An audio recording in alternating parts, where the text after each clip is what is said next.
the intro. Shoot fly, don't bother me. We're live, not live, we're recording. All right. And so you can start on your cue. Go, whenever you like. All right, y'all. Good morning, good afternoon, good night. I am Renard Bridgewater, the Community Engagement Coordinator for the Music and Culture Coalition of New Orleans. I welcome you to Duets number 5. The Music and Culture Coalition of New Orleans is a nonprofit based in the city of New Orleans that works at the intersection of social justice, culture, and policy.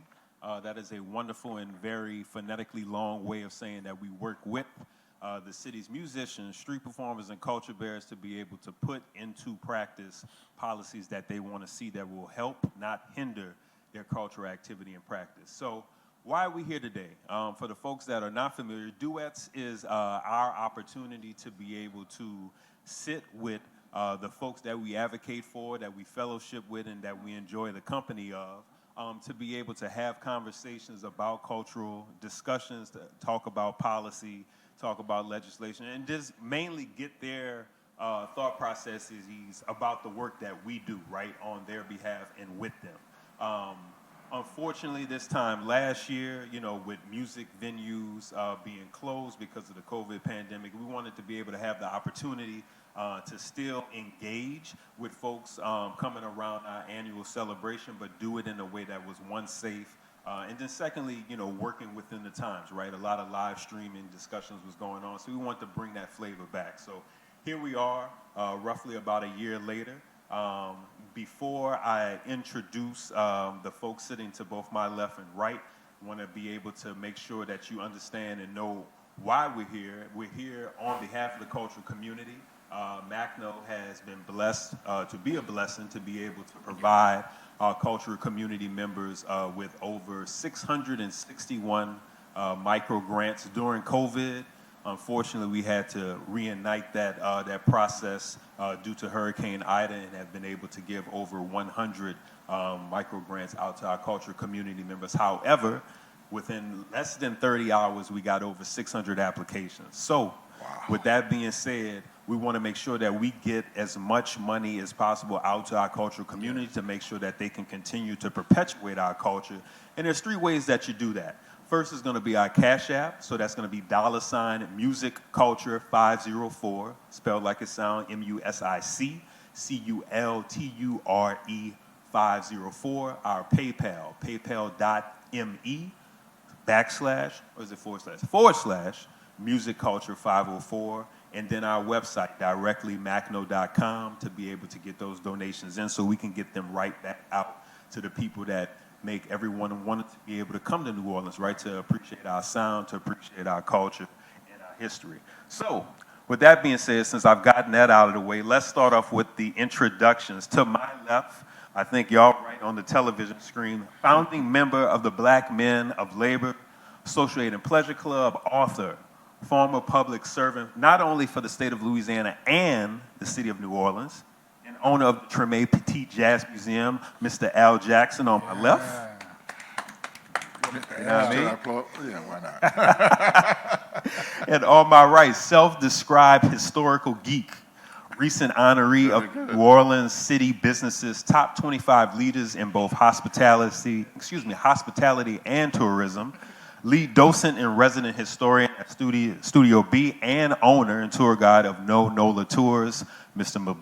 Malik, not Balik, I'm about to flip my consonants there. Malik Bartholomew on my right. All right. So we're gonna get into this duets. We out here, we just talking, having a good time, organic. I know y'all know each other, so this is gonna be fun. I'm looking forward to it. So let me start off with Mr. L. I want y'all to just respectively give folks at home a brief overview of both the Treme Petit Jazz Museum and then NOLA Tours, how it came to be. So let's talk a little origin right quick before we get into everything else. So how did the Treme Petit Jazz Museum come to be? Actually, the idea came about in 1997, driving on Claiborne Avenue on the corner which now fronts Kermit Ruffin's Mother-in-Law Lounge, where the vacant lot is standing was of this abandoned 2-story building. And I remember the building as a kid, as a teenager, thought we got that, right? We should try to sneak in to the nightclub, Offbeat Lounge. And boy, your grandma, I'm gonna tell your grandma. And you say, oh, don't do that, bro. So I'm driving down, and I said, oh man, that's the old Union Hall building, Negro Musicians Union. So I went to City Hall the next day, did some research. Said, oh man, but Judge Augustine is there. He was a former owner. But I knew his wife from having been in the school system. So I called his widow and said, what you doing in that building? She said, I don't want it. You want it? I said, yes, ma'am. So I called a good friend of mine, a guy you all might know as well, Paul Sylvester of Sweet Lorraine's. I said, Paul, we can buy the Union Hall building and convert it into a museum. I said, cool. So we cut a deal with Mrs. Augustine, bought the building, started the process of renovation. Unfortunately, things happened. I don't want to elaborate right now, but it's a lot. But suffice to say, as we were renovating, the building collapsed. Wow. Yeah. But we were fortunate enough to get all of that which had left and overlooked, the documents, in the building. Some are still in the warehouse, some are, I have at the museum.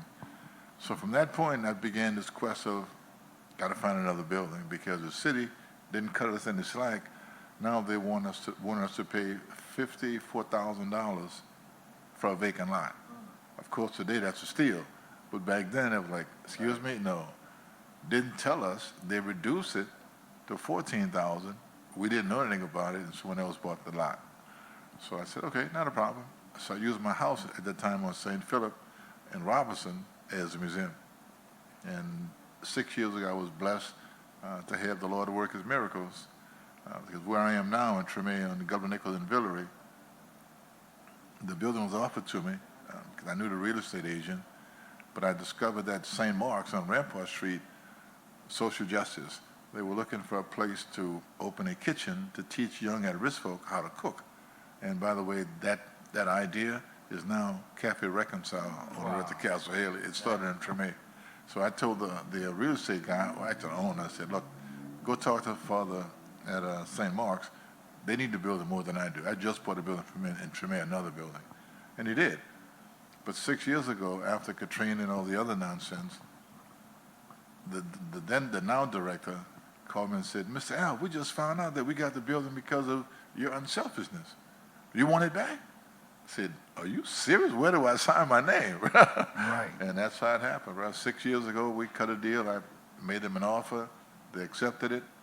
And started working on it. And here we are today telling the story, not only of Treme, but how Treme, or the back of town as was once known back then, got its juice and where it came from before it became known as Treme, and how we connect the musical dots going back to King Tut's tomb to Marie Laveau's tomb.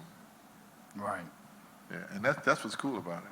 I agree with that, and shout out to you for your generosity. And I think that's something that's important to echo and to make sure that's centered, because at the end of the day, you know, especially in this capitalistic-based world, right? It's like continuously everything is about that goal and objective of being able to make money. But when you do good, you see good, right? And it comes full circle. That is so true. So man. shout out to you for that, and shout out to the Treme Petit Jazz Museum for what it presents and perpetuates within a cultural space. So Malik, talk to us about No NOLA Tours. How did that begin for you? Wow. No NOLA Tours was a natural outgrowth of who I am. I'm a native New Orleanian, and growing up, I was a weird kid because I always loved history. My father was an avid reader. He loved reading. He actually was one of the first few black people to go to Tulane Law School, and he was always very supportive, him and my mother, of me reading anything I can get my hands on. So through high school, junior high school, I was always with a history book in my hand. I went to Dillard University, where I got a major in history. And back in those days, when we had a history department at Dillard, Dillard made every senior do a senior thesis, where it had to be an original work of history. And I decided to do my thesis on a Greek letter organization at Dillard. So I went through the archives, and I went and read every Dillard newspaper, I read every Dillard yearbook, and et cetera. I literally lived in the archives for a year. And a year after I graduated, my former dean called me and said, hey, I'm in a meeting. We have a question about this history at Dillard. I told him I think I got a guy, he can give us a clue on what this historical thing is. I said, oh, that's easy. So you go to the archives, it's in this box, this is what it explains. He said, okay. He said, you really understand Dillard history? So he was like, anytime we have a question, I'm going to call you. When I got hired at Dillard, I started working as a historical consultant. So when the university had questions about its history, whether it be straight college or straight university, New Orleans University, because a lot of people don't realize that Dillard history spans back to the 1860s after the Civil War. They would call me to interpret certain things historically for them. And when they had guests, they put it up to me, say, hey, Malik, give them the tour historically of what's going on.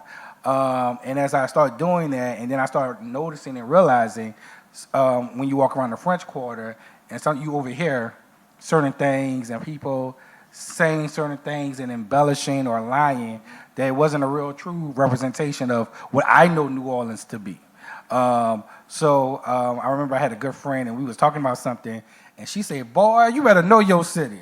And that's where no NOLA tours come from, because a woman said, oh, you know, oh, okay. So she said, you better know your sister, and that's how no NOLA tours. So explain to people what was truly unique in research, grounded in really understanding not only as a New Orleans native, but what has our story been, and what are we doing now? Because history is being made right now, and sometimes we forget that. So just trying to make sure that culturally, historically, we're saying the same things, and institutions like Treme Petit has helped me understand, because in New Orleans history, you think you know, but every day you're learning something new in New Orleans. Amen. So he's continually teaching me in Treme Petit about our history and how the impact of that, especially musically in the city. Word. So I'm going to start with Malik, and then we're going to get to Mr. Al. For folks both watching in as well as outside of New Orleans, just give me a brief synopsis of what they can expect from a No NOLA tour. Oh, well, you never, like New Orleans, you never know what to expect in a No NOLA tours. You know what I'm saying? It can be like real, well, one thing I would say is always grounded in factual history. I do not like saying things I do not know. If you ask me a question and I don't know the answer, I'm not going to make anything up. I'm going to say, let me get back to you on that. Let me research that subject. And I actually do that. So you're going to get something that's factual. You're going to get something that's uniquely New Orleans. I am a 7th generation New Orleanian, potentially 8th generation, and I don't want my ancestors beating the hell out of me. Because if I'm out there in the French Quarter lying, they would get with me. And I do not want that on my conscience. So for all my great-grandparents and great-great-grandparents, I want to make sure that I'm representing them the right way. And third, yes, I unapologetically represent the aesthetics of blackness in New Orleans. Because without black people, you don't have New Orleans. Without indigenous people, you don't have New Orleans. And sometimes their stories get overlooked. So outside of, there's black people in the French Quarter, there's black people in Treme, there's black people in Fort Marigny, and sometimes we forget that. We want to talk about Renard Bridgewater, but we don't talk about the black communities that were in Fort Marigny or Fort Treme, or even, when you look at St. Charles Avenue, people forget a couple of blocks away is a black neighborhood. That's right. So we have to continue to get those stories, and also what you do, how crucial musicians and musicianship is to the development of New Orleans. True indeed. Got to make sure that we're respecting, paying homage, and doing right by the ancestors. So, Mr. Al, same question. When folks come into Treme Petit Jazz Museum, what can they expect to look forward to? The history of music from another perspective. We start at 2500 BC, an image from King Tut's tomb, which showcases 4 instruments and reflect on the Bible or the Torah, because without belief, there's nothing. Mm-hmm. And if you're a believer, then appreciate what the good books are still saying. Go ye forth, make a joyful noise unto the Lord, using harps and lutes and flutes and lyres. Well, we submit to everybody. There's a picture, Egypt, folk playing those instruments, and we connect the dots from Northeast Africa to Europe. We start with the harp. Harp becomes a harpsichord. Harpsichord becomes a bloody piano. Remove the harp, that's not music. Beautiful furniture. Yeah. And then we connect Morocco. As the culture moved from the northeast over to the west, 7th century AD, the Calibs who enlisted or conscripted los moros into their army would bring the oud or the lute, the one string, to Spain and Portugal, known as the Iberian Peninsula, and out of that would come a ukulele and a Spanish guitar. So we just pump your brakes. We got this. Have a glass of water. Yeah. Let's talk about it, because what we're giving you never heard before. So then we move into the literacy of music. Louis Armstrong, Buddy Bolden, you name the guys. Brief reminder, it was against the law for an enslaved African to be taught to read or write. Not they could not that they lacked the ability, and I support that by showing the language of Geese, and most folk will say, is that Hebrew? Say no, but they're first cousins. It's from Northeast Africa, today in Balal al-Sudan, which means land of the blacks. You find Geese still in some spots spoken there. But it was true Morocco, which was founded by Abu Bakr ibn Umar in the 7th century, founded Marrakesh, which is further down the coast on the northwest side. But that whole cultural piece came in from North Africa into the Iberian Peninsula. So when those folk left from Spain and Portugal to quote-unquote colonize the New World, I think they had some color in them already. So the soul was brought into the Caribbean. Haitian Revolution precipitated the Louisiana Purchase because France was broken, that she lost. Then folk began a migration to Cuba first, then to New Orleans, because when Napoleon, with all of his money, invaded Spain, they kicked out of Cuba. All that good juices came to New Orleans. But where did the literacy come from? Freedmen of color, both in Haiti and Cuba and Treme, who were sent to Paris, to the Paris Conservatory at the Sorbonne, and became classically trained musicians. And would take it all the way to Veracruz, Mexico, Rio de Janeiro, Brazil, and back to Cuba in 1898. So when you come in, you're in for a learning curve that says, the guy named was Joseph Jones, Captain Jones, who was a soldier musician, 1898 in the Spanish-American War. But he's the guy who gave Armstrong his first cornet and taught him to play the bugle and the cornet, and of course he learned the trumpet on his own. But those are the dots that we connect that you will not find in traditional institutions in the city, because they're not there yet. But that's where we are, because it's important to come in, as Malik does his NOLA, we bring it to another level, and we complement each other. Right. When you come into the city and you come into our neighborhood, we got you if you're serious.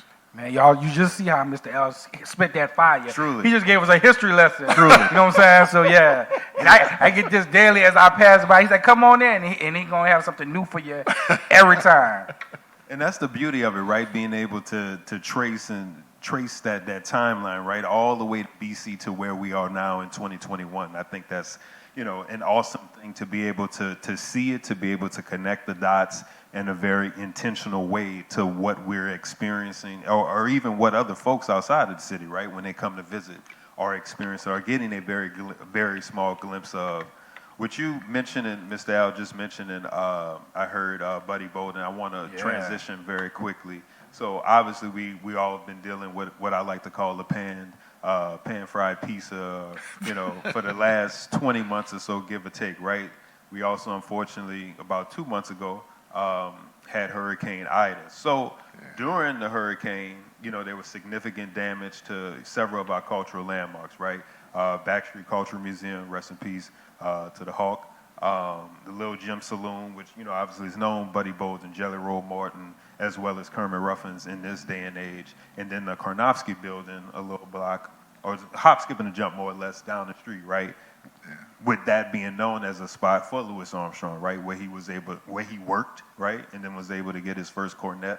So I'm gonna start with you on this one, Mr. Al. As both of y'all being local historians and cultural preservationists, what ideas do you have or would like to express for our city agencies to protect and uplift these type of historical sites? Because, Karnofsky collapsed, right? Yeah. The mural that you're, I'm sure, familiar with would be Mike being able to put that together on the side of Little Jim on the back side of it. That's completely gone. So, as we look at ways to renovate, rebuild in this post-Ida landscape, what ideas do you have? I'll start with Mr. L, for ways for the city to protect these historical sites. I don't have, excuse me, I don't have one thought on that, one idea. And this particular thought is something that has been tried and proven to be true. The question is whether or not our leaders are willing to partner with groups like MaCCNO, Yeah. like Malik, myself, the African American Museum, excuse me, and bring it back into play. It was a city-sponsored program. When I went to city government in 1969, when Moulin was the mayor, it was entitled Civic Participation in Municipal Affairs. Today it would be Cultural Affairs. And there was a budget for that. And with the political power that we have gained, not only in Baton Rouge, but in D.C. as well, it's just too much federal grant money Right. for cultural activities. The Smithsonian cannot even handle all of it. But we need to have folk advocating on behalf of the culture in New Orleans. Because when you speak of culture in America, it starts in Treme. Right. I Yeah. didn't say New Orleans. It starts in Treme. You know, and that's what's real. So if and when groups like MaCCNO and there's others like Feed the Second Line, for example, bring folk together, meet with the local politicians, and have them to understand we're not asking to do something which is unheard of. We're asking you to reactivate something which was done by the city and was a part of the city's budget. And the Lieutenant Governor's office could buttress that because this office is about tourism and culture. That's his function primarily. And take it to D.C. And the funding is there. We just need some folk who are willing to come together, partner, and extrapolate the funds so we can really keep this culture alive and compensate the cultural bearers, which is what you guys have done. And I just want to drop this in. I really don't do this and sign my name, but when MaCCNO said come, I'm in. Wow. That means a lot. I mean, for me doing this work, and I just made, we're in November now, 5 years last month. I'm always, like I said earlier, blessed to be a blessing, blessed to be able to continuously connect with folks like yourself that have been here and are still here. So I give thanks for that. That means a lot to me doing this work, and surely means a lot to both my colleagues as well as our board. So I'm going to ask you the same question, Malik, in regards to that, and I'll repeat it for you. What ideas do you have or would like to express for ways that city agencies can protect and uplift historical sites in the city? Well, I believe that first the city has to do a reckoning of its past actions and be honest that outside of the French Quarter in the interest of whiteness or capitalism, they have not done a great job in protecting black culture or black cultural institutions. You know, Louis Armstrong family home, his childhood home was destroyed by the city of New Orleans. So New Orleans have to really have a reckoning with itself of buildings, institutions, and structures that they know now makes hundreds of millions of billions of dollars, and people identify with New Orleans. And they have to pretty much make a master plan, not with just business interests, but organizations like MaCCNO of identifying cultural institutions, buildings, organizations that are critical in the development and the maintenance of its culture. And what Mr. L saying, finding the funding. Because it's not just about the building, because sometimes in New Orleans we have living institutions that don't have buildings. Second lines of social aid, these are living institutions that need financial support. They don't need a pat on the head or they don't need a permit. They need financial support to do what they do and not just a gig. So we need to get with and partner and empower these organizations, these clubs, these musicians, and also identify building institutions. You know, I give tours in Louis Armstrong Park daily, and there are buildings in Louis Armstrong Park that is culturally and historically significant to New Orleans that are rotting. And it hurts my heart. Literally. Buildings that are some of the key components of jazz and music, and the city, the government, everybody they know it's there, but they're allowing these buildings to rot. So they have to put their money and their focus where their mouth is about protecting the alleged culture of New Orleans and finding the resource, because the money is there. I think I just saw something about a $2-3 billion budget where we don't see where. So we have to continue to say, hey, if culture is one of the thriving things in the economy of New Orleans, how do we reinvest into not only the culture, but the culture bearers and the buildings that hosted this culture. And also the last thing is educating the youth. Growing up, I had no idea the importance of South Rampart Street. And I love history. I read history. But that whole area where the Pythian and all that, and the significance of that, and actually my father, NOLA, the legal office used to be right there. And I had no idea when I was going to pick him up that it was like literally one of the cradles of jazz. These are stories that every New Orleanian should know and should be able to repeat. And we don't, because there's no markers, there's no placards, there's nothing to reinforce the story of this cultural rich and significant place. But during the 1940s and 50s, the city did elect to knock buildings down and build the central business district as we know it. So, like I said, sometimes the city has to go back and apologize for when they knocked down Cathedral Street, when they knocked down Jane Alley. Yes, they have to publicly apologize for those incidents, or even what they did to Treme to build a Louis Armstrong Park. So they have to apologize for actions like that and then proceed to move forward in protecting buildings and institutions that is historically important to New Orleans. Here's one, if I might just inject this, and I'm glad you brought Louis Armstrong grandmother's home, which was demolished by the city.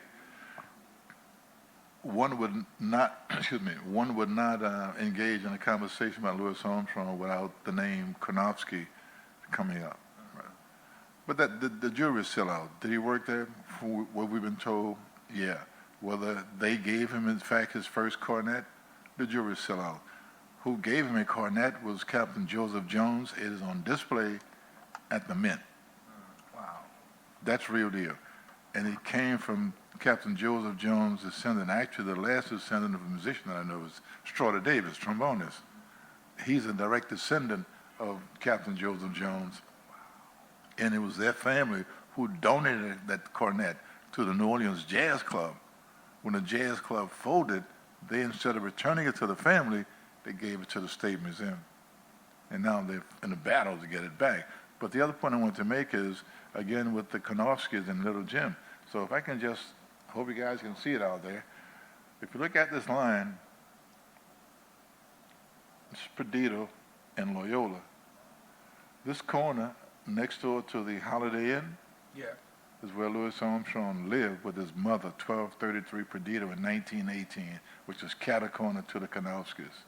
Where he performed was on the next corner, the Pigeons Temple, which was built by an ex-slave, Smith Wendell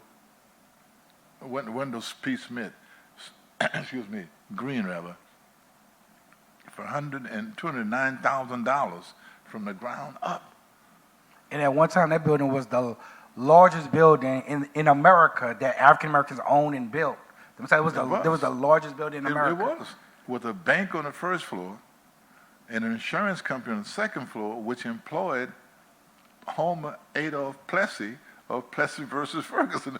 So there was so much, man. Like, if we start talking, we can never stop about the real history. In that one spot. Yeah. In that one spot. And actually, most New Orleanians have the Pythian to thank for, because that was where their great-great-grandparents had their dates and hooked up at. So for a lot of us, that's where our grandparents, that's where they had their first date. The rooftop. And it was like, oh, I want that one. Yeah, So the rooftop until 1929. So without the Pythian, a lot of us wouldn't exist. No, Yes, you're right. indeed. And those folk were dressed to. I have a picture one day. I'll share it with you. They were dressed to the nines. They were choked down, man, dancing. A.J. Piron, Louis Armstrong, Manuel Perez, Papa Celestin, you name it, they perform upstairs in that building. Now, the house is still standing. It now belongs to Paul Sylvester, thank God for that. But the plaque that you mentioned earlier is not on a building. It's across the street in Duncan Plaza. Yep. They were supposed to relocate it. It's still there. That's where the city needs to step up, especially that building received some funding from the city. The city could have said, it's time to put that plaque on this building. Right. Or give the money back. So you mentioned, Malik, a couple of minutes ago about the city more or less like needing a reckoning, right, from a historical standpoint. So I'm glad you said that, because I'm going to transition a little bit to, I guess, race and place, right? So when we think about, I want to talk briefly about, as observers and record keepers, right, of our history and culture. And then we've had this conversation about history repeating itself, right, to a tendency of doing that. With that said, I'm going to start with you and then hit Mr. Al. Within the last year or so, during this pandemic, within the last 20 months or so, what's a moment that you've been surprised by within this period of time of, quarantine and mask wearing and vaccines and so much of, us really, I guess, dialing within ourselves and, doing all this reflection and trying to work through that? Like, what has surprised you, if there is a moment? I was going, at first my nerves was really, really bad in the beginning of this pandemic. I thought, the world gonna come in, everybody gonna turn into zombies. My nerves was real bad. And I had a friend who was like, she's like, calm down, Malik, it's gonna be all right. Just stop watching the news. Honestly, what I love about, and what surprised me though, was the switch of people switching to things and mediums, even though it was electronic, to try to stay connected. And I love that us understanding the importance of our connectivity and understanding that we do need each other. We do need live music. I know some people's like, man, I haven't heard a lot, like understanding the need for it, you know what I'm saying? And I think now, going forward, people would have a greater appreciation for musicians, for gig people, for people who are out there working day to day to deliver something to someone else. And I think hopefully there's a greater appreciation. I'm a tour guide, but we're a gig economy too. We get paid off of tourists and stuff like that and tips. So we don't have a salary. We get paid off what's coming into the city. And when the city stops, We stop. we stop. You know what I'm saying? So, understand that importance of that. So I think hopefully for the city, they can see the importance of supporting people in the gig economy and what we do. Word. Same question, Mr. Al, for you within the last 20 months or so, a moment that surprised you or have been surprised by? Well, I was pleasantly surprised, I should add. I was pleasantly surprised to see how many people stepped up to the plate to ensure that folk from the culture community, gig economy, were able to survive. MaCCNO was on point, Feed the Second Line, the whole Red Bean group. Like, my daughter used to wait for the fresh vegetable. Like, but Daddy, what's happening? I'm saying, baby, someone needs this better, more than we do, but they were there. I mean, and the way folks just supported each other, it brought tears to my eyes because, being an elder, there were times when that would not have happened, but it was like, you need it, you got it. Yeah. And what I appreciate what MaCCNO did is the own groundwork of not just saying, oh, we know these musicians, these big time people. No, y'all went to the people on the ground and was like, okay, do you know anybody who need help? And then also making it easy and accessible, not making them fill out 85,000 forms to pay their rent or to get some groceries. So that was definitely, pleasantly surprising. Yeah. But it takes groups like MaCCNO who and I know you guys don't bite your teeth, don't bite your tongue, don't grit your teeth, you just get down and do the work, and people listen to you, and that's what's important. And your connectivity has made it that much more enchanting, and don't stop. So with y'all saying that, I'm going to take a very quick and brief moment to plug once again the reason why we're here at Duets number 5 is for our IDA Relief micro grants, or as you heard both Malik and Mr. Al say, that's known as our low barrier micro grant program.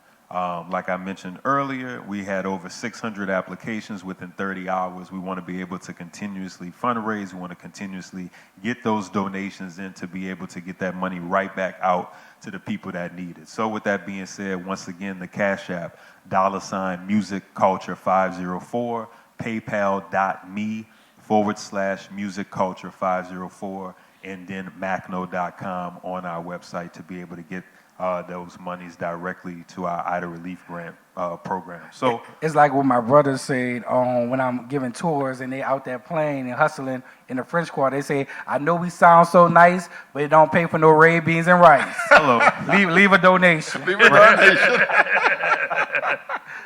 Philip? I'm going to follow up on the question I just asked, since we were talking about that reckoning. And there's certainly a reckoning taking place nationally, right, within the country. So there's a lot of discourse right now. There's some conflict, about critical race theory, right? There's the effect that it allegedly is going to have on our future generations, a reckoning that's taking place as a result of it across institutions, right? So as what I like to call y'all truth tellers at the end of the day, right? How do you find yourselves, let me start with Mr. Al on this one, how do you find yourself discussing New Orleans' complex history? When we think about Jim Crow segregation, when we think about slavery, even the recent removal of white supremacist statues in the city, schools, street names, etc. How do you discuss that complex history with non-black customers that come into the Treme Petit Jazz Museum? With a smile. And ask him to, whatever you've learned, just put it inside your cranium, give me a little spot. When we finish having the discussion, and we speak about everything. The way I've kind of found to make it a bit more palatable, again, it's a smile, not cheese it, but smile, because I don't want to come off as being threatening. But they need to understand what happened, but they also need to be in a frame of mind to accept it. Because the last thing you want is to have somebody with a boot. So when I speak of the creation of free men of color who will become musicians, I like to use Ritz-Carlton as a metaphor. No Ritz-Carlton, no women. They would not dare sleep in the woods. So who was available? Well, African women were. And out of that came all of us. And Right. the dad sent us to Europe to be educated. Some didn't come back, but those who did brought literacy. And folk can gravitate towards that. I've just discussed interracial mixing, not marriage, but with a smile and with education, and how we made the transition from just drumming in Congo Square to becoming composers and arrangers musically. And it works, thus far. Service with a smile. That's Absolutely, yeah. So the same question for you, Malik, when we talk about no NOLA tours. How do you discuss, that our complex history with non-black customers? You just got to give them the truth, and they can internalize it the way that they want to. I've had, one or two people, not that many, I can tell had, some confrontations with the information they was given. And a lot of times it's because they never was told or they don't know. But the truth of the matter is, race is so intertwined with everything within the development of this country. A lot of times you can talk about New Orleans, you can talk about the French Quarter, you can talk about St. Charles Avenue. Most of that is made through the domestic slave trade, where a lot of people don't realize that New Orleans was the primary enslaved port. People tell them, we're going down the river, sold them down river. Sold down river come because they sold black people down river to New Orleans. Yeah. And that history is so connected to banking institutions, physical buildings that's in New Orleans to this day, that there's no way to separate it from it. So I just like to, like Mr. L said, I'm not going to attack you with the information, but I am going to give you the information, exactly. And you can kind of decipher it the way you want, because I don't think I should have to attack you with it, but it's just the truth, you know what I'm saying? And just the same way that the Italians were lynched, we were lynched. Just the way, we talk about sexual assault among black women, and some people are the products of that. So we have to be honest about those situations. And, I don't really call it a critical race theory. I just call it truth telling, like you said. Like, it's just the truth. And I can't hide from it. Yeah. Word. So I want to, transition a little bit, because we're, certainly talking about, we're talking about hospitality, tourism. Yeah. And I think it's all connected, right? So when we think about history now in our current day, I think, thinking about New Orleans, right? It's a gumbo, right? A lot of folks like to be able to see it that way. I don't like that analogy, but we can go ahead. Hey, I don't blame you on it. I'm just gonna run with it very briefly, right? From a cultural, musical, and a culinary standpoint, when we think about those traditions. So when we think of the tourism industry, it's not reflective of people that look like me and you, or all of us, excuse me. In addition to it being extractive, in addition to it being led predominantly by white males. So with that being said, let me start with Malik on this one. How do we begin to shift that balance in the favor of the people that create, preserve, and perpetuate our cultural traditions? We do what Mr. L is doing. We do what I'm doing. There's a difference between an owner and a worker. Yes, And if you want to tell your story, you may want to own your story. exactly. Mr. L actually told me something yesterday. He was like, you don't ask anybody permission for something that you ain't. And it's so funny because certain things that we as minorities think that we have to ask permission for. And he reminded me, I never worked for another tour company. I never really took another tour. It was just like, I'm intelligent. I know the story. I know how to execute the story. I can do this. I can make my own route. I can tell myself. And I see it. I see more African-American people getting tour licenses. I see, and guess what? You ain't got to tell a black tour.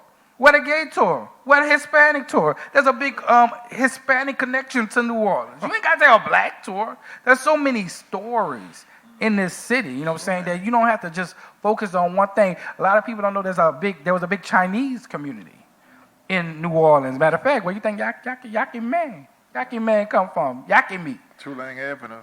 Tulane Avenue. Right, Now, it's a black dish. Don't get me That's wrong. right. I ain't going to say it was inspired by the Asians, but it's straight up uptown black people. Oh, it is. But, you know what I'm saying? So those stories, you know what I'm saying? So I think, we have to empower ourselves. I do tell people about Mr. L tour. I stop in front of it. I ask people to go and patronize his tour. It We have to does. support one another. So I think a part of the changing that narrative. Now, also, I, as a person who's been doing this for like 5 years, the biggest challenge is marketing, and because like there's so much advertising that goes out about the city of New Orleans. When we saw that, I think there was a New Orleans & Co. made a commercial, and there was like Correct. nothing black in the commercial. So those are the type of things that we have to compete with because they have so many great black club owners, black-owned restaurants.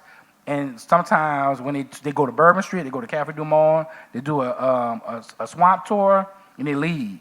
And they don't get the chance to see what Mr. L has to offer, what I have to offer. So really, for me, that's my biggest challenge is how do we tell and connect people about the services that is not the New Orleans hype. Word. Same question for you, Mr. Al. How do we begin to shift that balance in the favor of people that create, preserve, and perpetuate our cultural traditions? Again, it goes back to municipal participation in civic and social affairs. In order to become a tour guide, you need to have a license. Mm-hmm. In order to become a buggy driver, you need to have a permit. Whatever you need to have relative to tourism and marketing, you need to have proper sanction from the city. Mm-hmm. We have been shut out of that, even in terms of just having Delgado teach the Beautiful Crescent. And if you've never read the book, The Beautiful Crescent, you would not pass the tour guide test. But when I took the class, telling my age now, over 20 plus years ago, the lady who was teaching, fortunate was we knew each other, and she worked for Dutch, Morial. And she knew about my Treme background. She said, I think when there's Al to teach this part of the class, because I don't want to screw it up. But it's not just about me. It should be a part of everyday living, because Treme, known as Treme today, but back in town, without this part of New Orleans, would not have happened. But unless we connect the dots again municipally, it won't happen. It will not happen. And it's sad to say that, but we need more tour guides, we need more tour operators, more transportation. Very 2 or 3 of us in terms of tour operators with their own vehicles. That is not nearly enough to service all the tourists who come in from across the world. Right. We need to put a bit more emphasis on French and Spanish in kids in 3rd grade, if not 1st grade. Those are the critical pieces. When you go to Europe, you find most Europeans, particularly France and Germany, they're trilingual. The native tongue and then English. And some speak better English, not American, than we do. But it's it's the connectivity of all those dots that makes this whole piece work.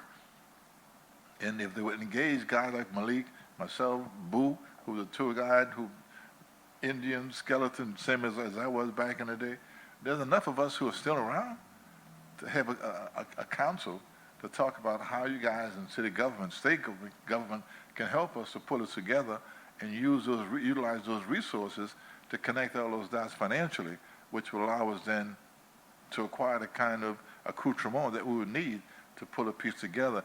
Then we can take that package and show it to kids in junior high school and middle school.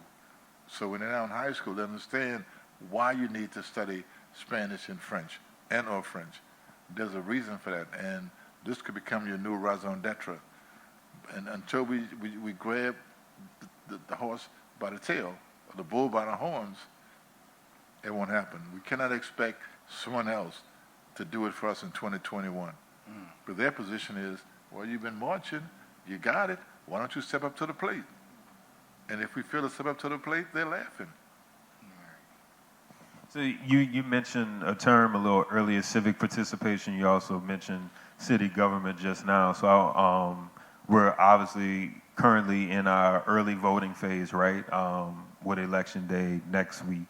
We got a sheriff race, mayoral race, and then city council members. With that being said, possibility of several new faces coming into power. With that being said, I'm gonna start with Malik. What do you feel this means for the future of New Orleans music and culture?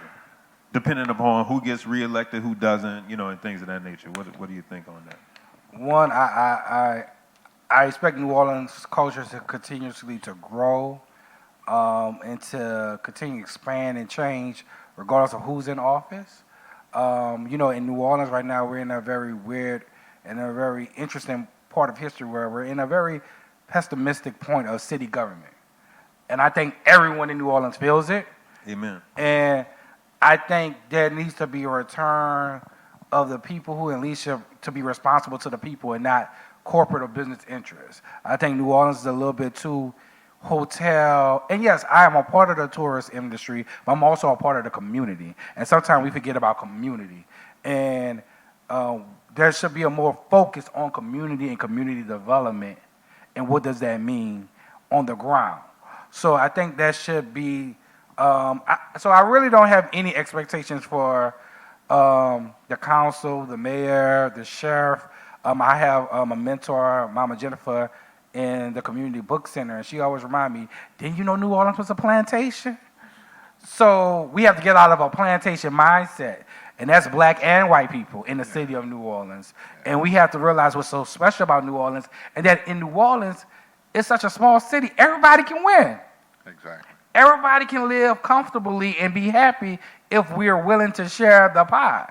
And I think that's what some people aren't willing to do, is share the pie. So I think if the politicians and the business class will be, be willing, we about to come and take this pie because this is our city too. See, I'm learning. I like that, bro. We're going to come and we taking our pie. We want the foundations. We want the funding. We want to fund the Indians. We want to fund the brass band players. We shouldn't be asking for scraps at this point because people come to New Orleans to see us. So they come to eat our food, they come to boogie woogie to our music, they come to see the MaCCNO Indians. So if they come in to see us, pay us what we work. So I think right now, I think that's where we at, and I think people in New Orleans, particularly the culture bearers and leaders, are like, look, you gonna pay me. And when somebody tell me, yo, this is my price, that's their price. So we have to respect that with each other, and we have to make the city leaders respect that about us. Word. And just a footnote what Malik just mentioned, piggyback, I should say, if the city officials don't understand how to employ that mechanism and that we're a sister city to Havana, Cuba, borrow their playbook. The folk you see in Havana Square are all employed by the municipality. They're paid by the local government. It keeps the culture on the streets, but folk are also able to pay their bills.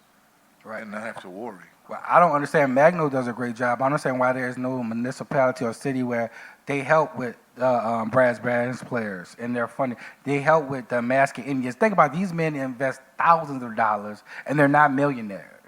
No. They invest thousands of dollars to come out every year and and celebrate New Orleans and its culture, but nobody never, and I know some people may slide them a 20 or slide them something, but they deserve more than somebody sliding them some money. You know, the city should have some type of mechanism that support them in a formal capacity. And I think y'all both bring up good points because I've definitely learned a lot from other municipalities about the way that they support, with me doing a lot of street performance-based work, just finding out about different funding, that even stipends, right, that are coming to our buskers, not our buskers, but in other cities across the country and the world where folks are being supported from that standpoint. So we're going to close with a quick question, a feel-good question, right? Because we kind of took a little bit of a turn. But, I mean, it is what it is, right? This is what we're experiencing, and this is, you know, the life that we are leading and living, so to speak. But trying to give that gleam of hope and optimism. I want to talk very briefly. I'm going to start with Mr. Al. You know, when we think about the ledgers and the records that you've shown me and that I've watched, in other interviews that you presented, that you came across in the Union Hall that you mentioned earlier. You know, when we think about that, as well as with Malik, all of the research that you've done within the archives, both within the city, but also at Dillard, there's a sense of discovery there, right? That I'm sensing. With that being said, what do you feel is your most prized discovery or fact that you've learned? I know it's a minute. You got buku, as we like to say. If you can think of just not even the most, let's go with something that just quickly come to mind. Let's use our favorite son, none other than Louis Armstrong. When I got into the business at an early age, all I would hear was Louis left with King Oliver. He never came back. I said, that sounds strange. When you have a family, you should come back and visit, right? Right. Having access to those ledgers and documents, I documented Louis Armstrong 40 times in New Orleans. I've had folks that call me and said, man, I've been to Tulane and researching and looking. I've been down to the Times-Picayune and the Old States Item. I said, what about the Louisiana Weekly? What is that? I said, okay. Right. It's there. We need to bring it, but we need to be a part of that. The time has come when the system needs to stop pimping us for our knowledge and understand there's a need to continue the educational process, but not at our expense. Don't come and play me like a piano, and now you've just earned your master's or your PhD, and you insult me by telling me if I were to pay you, you might lie. Then you tell me that you don't trust me. Right. And therein lies the problem. Trust. Yeah. You wouldn't be knocking on my door if you didn't expect me to deliver something that you could use. And then you accuse me of being a shyster? No, something's wrong with that picture. But that's how it's being done. It's still being done. Can't pay you. You might not give me an accurate story. So we need to appreciate each other much more than we do. But we also need to step up to the plate and demand that if you want this, you got to pay for it.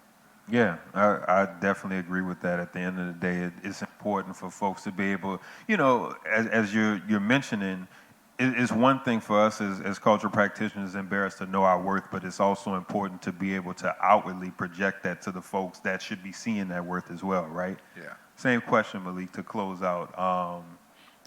What would be your most prized discovery or fact, or one of the most prized discoveries or facts that you've come across or learned?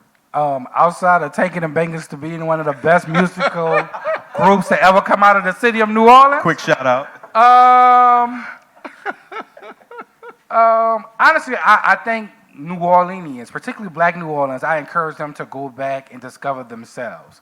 Right now, the best fact I got is I discovered my great-great-great-grandfather and grandmother living on St. Anne, free people of color in 1850. For me, that was magical. I walk up and down St. Anne every week, had no idea that I had ancestors living as free people of color on St. Anne. Here in Treme, the brass bands, they was there when Andre Caillou processional went by. Like, they was there. And to realize I talk about this history, but my people, who blood is in my veins, saw it. In Treme, it is mind-blowing. So in New Orleans, our connectivity, not only to each other, because almost everybody in New Orleans related, but to the land. into our stories is so important. So the thing is, that's my story, but everybody in New Orleans got a story. If your family been here for like 3 or 4 generations, you have a story. Absolutely. So you need to go back and ask about great grandma and great grandpa, and you may find out, great grandpa had another family downtown and uptown. But you need to know that. You need to know who your cousins and your peoples be. That's right. So I think that's, for me, is important, that I carry with me the stories that I'm asking, I'm looking, I want to learn more about them, and it takes time. You ain't going to learn everything overnight. And I want us to know, well, how did they get free? I don't know. Did they win a lottery ticket? Did somebody set them free? Like, you know what I'm saying? Did the master die in their slack? I want to know. So I think that's, for me, is a prized possession of little things. And I know and it's not just me. Most New Orleanians have that type of story. They just got to go back and look for it. I think a good way to be able to sum that up in the words of the great African scholar Aubrey Graham, a.k.a. Drake, know yourself, know your worth at the end of the day. So with that being said, thanks to everybody for tuning in. This is MaCCNO's Duets 5. One more time to give you those links before we roll out, as we are raising funds and trying to get those donations in for our Ida Relief microgrants. MaCCNO.com, MaCCNO.com. That's the website, the Cash App, $ Music Culture 504, and the PayPal, PayPal.me/Music Culture 504. Give thanks to Mr. Al Jackson of the Treme Petit Jazz Museum. Give thanks to Malik Bartholomew of NOLA Tours. And we'll see you next time. Peace and blessings. All right. Peace out. Hey, man. Because I know my people had an issue with Old Man Jordan. They'd be like, that's what Old Man Jordan always in the meeting cutting up. There's so much.